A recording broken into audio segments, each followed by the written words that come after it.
రంగారెడ్డి జిల్లా శంషాబాద్ మండలం పరిధిలోని కాచారం గ్రామంలో నిర్వహించిన ప్రజాపాలన కార్యక్రమంలో జిల్లా కలెక్టర్ నారాయణ రెడ్డి పాల్గొన్నారు. ఈ సందర్భంగా మాట్లాడుతూ అర్హులైన లబ్ధిదారులకు జాబితాలో పేర్లు రాని వాళ్లు దరఖాస్తు చేసుకోవాలని అన్నారు. ప్రజాపాలనలో భాగంగా కాంగ్రెస్ ప్రభుత్వం ఇచ్చిన 4 హామీలు రైతు భరోసా, ఇందిరమ్మ ఇల్లు, ఆత్మీయ భరోసా, రేషన్ కార్డు పథకాలను ఈ నెల 26 నుంచి అమలు చేయాలని ప్రభుత్వం నిర్ణయించిందని తెలిపారు. నూతన రేషన్ కార్డులు, ఇందిరమ్మ ఇండ్లు దరఖాస్తుదారుల జాబితాను ఎంఆర్ఓ, ఎంపీడీఓ గ్రామస్తులకు చదివి వినిపించారు. ఈ కార్యక్రమంలో RDO Venkatareddy, MPDO Munni, MRO Ravinder Dutt, మాజీ సర్పంచ్ పోగాకు రాంగోపాల్, పంచాయతీ కార్యదర్శి, అధికారులు, కాచారం గ్రామస్తులు పాల్గొన్నారు. శంషాబాద్ మండలంలోని కాచారం గ్రామంలో ఈ గ్రామ సభను నిర్వహించుకుంటున్నాం. ఈ గ్రామ సభకు నాతో పాటు లగ్నవుతున్న ఆర్డీఓ గారు, ఎంపీడీఓ గారు, ఎంఆర్ఓ గారు, వేదిక మీద ఉన్న మిగతా అధికారులందరూ, అట్లే ముఖ్యంగా కాచారం గ్రామానికి సంబంధించిన మీ అందరికీ, మీడియా మిత్రులందరూ కూడా పేరు పేరు నమస్కారాలు.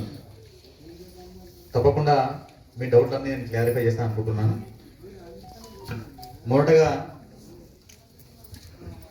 ప్రభుత్వం ప్రజాపాలనలో భాగంగా గత సంవత్సరం మీ అందరి దగ్గర నుంచి ప్రజాపాలనకు సంబంధించిన అప్లికేషన్స్ తీసుకోవడం జరిగింది. ఐ థింక్ లాస్ట్ ఇయర్ జనవరి ఆ ప్రాంతంలోనే మనం తీసుకున్నామని. దాని తర్వాత మళ్ళీ పార్లమెంట్ ఎలక్షన్ రావడం, దాని తర్వాత వాటి మీద వర్క్ చేయడం, ఇదంతా చేసుకుంటూ వస్తూ వీటిని ఇందులో ముఖ్యంగా 4 స్కీమ్స్ ఈ 26వ తారీఖు నుంచి ప్రారంభించుకోవాలి అనే ఉద్దేశంతోన మనం గత వారం 15 రోజుల నుంచి వీటిని ఎంక్వైరీ చేసుకోవడం, అందులో కొన్నింటిని పూర్తి చేసుకోవడం కూడా జరిగింది. అందులో ముఖ్యంగా ఫస్ట్ రైతు భరోసా సంబంధించి రైతు భరోసా స్కీమ్ను ప్రభుత్వం ఇప్పుడు 26 జనవరి నుంచి ప్రారంభించాలనే ఉద్దేశంతోన ఈరోజు మనం జిల్లా వ్యాప్తంగా కూడా గ్రామ సభలు, అదేవిధంగా వార్డు సభలు నిర్వహించుకుంటున్నాం. ఈరోజు మనం జిల్లా వ్యాప్తంగా 129 వార్డులలో 160 గ్రామాలలో ఈరోజు మనం గ్రామ సభలు నిర్వహించుకుంటున్నాం. మిగతా నుండి చేసుకునే విధంగా 24 కూడా అనుకుంటున్నాం. మోస్ట్లీ 23 వరకే ఈ కార్యక్రమాన్ని, అంటే గ్రామ సభలు కార్యక్రమాన్ని పూర్తి చేసేటట్టు ప్లాన్ చేసుకుంటున్నాం. వాటి తర్వాత వీటిని అంటే గ్రామ సభలో వచ్చే, అంటే ఇక్కడ మనం గ్రామ సభ ఒక ముఖ్య ఉద్దేశం 4 స్కీమ్స్. ఒకటి రైతు భరోసా. రైతు భరోసాలో భాగంగా మనం ప్రతి ఎకరాకు సంవత్సరానికి 12,000 రూపాయలు ఇచ్చే విధంగా ప్రభుత్వం చర్యలు తీసుకుంటా ఉంది. అందులో భాగంగా ఫిట్ ఫర్ కల్టివేషన్, వ్యవసాయానికి యోగ్యమైన ప్రతి భూమికి కూడా ఈ యొక్క రైతు భరోసా ఇచ్చే విధంగా చర్యలు తీసుకుంటా ఉన్నాం. అందులో ఆ లిస్ట్, అంటే ఎలిజిబుల్ లిస్ట్ మనం గ్రామ సభలో పెడుతున్నాం. ఎవరిదైనా మిస్ అయితే ఆ మిస్ అయిన వాళ్ళు చూసుకొని ఇక మాది ఈ విధంగా ఉంది అని ఒకవేళ వాళ్ళు అప్లికేషన్ రాస్తే దాన్ని కూడా వెరిఫై చేస్తాం.